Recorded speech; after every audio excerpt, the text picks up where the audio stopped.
Hey, what's up everyone? This video is for anybody that wants to run a grounded switch for their radio and kind of keep it look kind of factory but still have a light option on it, and I'll explain what I'm talking about. So I wanted to run factory style switches, so I found a company called CH4x4.com. Custom switches, fit beautifully, so easy to use their website. I searched and just happened to find them, and I'm so happy I did. So I have installed an Alpine double DIN that requires a ground signal to access all the music features. So I went with CH4x4, and I got one with the little, see if it'll focus on there, little 4runner that matches because my 4runner is white. And then I got a custom engraving that says "You're grounded." Ha ha ha, play on words. So what I wanted to do is have a nice factory switch, but also have the light. The light's not on right now, but I'll show you. So what you're gonna wanna do is, I'm trying to balance all this.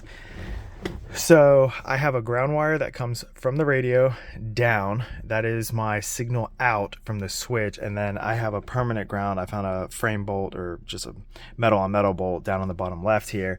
So I have my wire coming up. I could have tapped into one of the harnesses, but I'm trying not to tap as much into the factory harness as I can, and this is just ground too. So what you're going to want to do is, so your permanent ground, so whatever you have that your wire grounded to, you're going to run that obviously to your black because you want it grounded, and then you're going to run it, I believe, to the very first one. Let me see here, I'm trying to, yeah, so your green wire, which is connect from your source, and your source is ground in this case, not 12 volts. So that's what you're going to be allowing the switch to open and close. You're basically interrupting ground. So you're going to want permanent ground to wire 1 and wire 4, because again, you want it permanently grounded. That's your source, and then your switch will allow the flow of ground, even though there is no flow. But and then your second wire, that is connect to your relay. That is your source out, your power out. So basically we're sending ground to the radio. So and then your third wire is, red 2, that just connects to a light. It's hooked up under there. So I'm tapping into the DAC lighting signal. So I'll show you that here in a second, but where are my keys? Oh, yes. So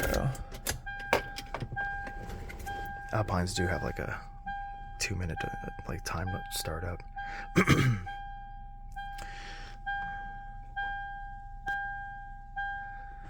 So let me go into my settings. So obviously I have no access to anything until I ground it, and then unground. So now there's no signal, so it goes away, and then basically I'm allowing the flow of ground again. Oh, obviously I gotta go to my back over here, but now I have all access to it. Now give me 1 second, I'm gonna set my phone down. Let me wire this up. Where is number 3 and my light signal? 2 secs, fellas. All right, so now trying to get it to say, I put my lights on. Now I have lights. So I just connected it to the signal wire from the DAC, which, if you don't have a voltmeter, it's the dark colored one. I'm partially colorblind, so this is a lot of fun for me. So that is our light signal. Basically would be this plug and the far left wire, depending on how you're looking at it. But yeah, so see if we can get them both in there. So obviously we are ungrounded, but I still have my light on. And then obviously, let me go back to my settings. Boop, boop. Still have my light on. So there's no signal power LED. It's just, it just stays constantly lit up. But that'll be nice because it'll match all those. And then, yeah, so you have ground on ground, and it looks factory as can be. So I hope this helps out. If you have any questions, definitely reach out. But that's how you use ground through a switch and still have a light. All right. Good luck, guys.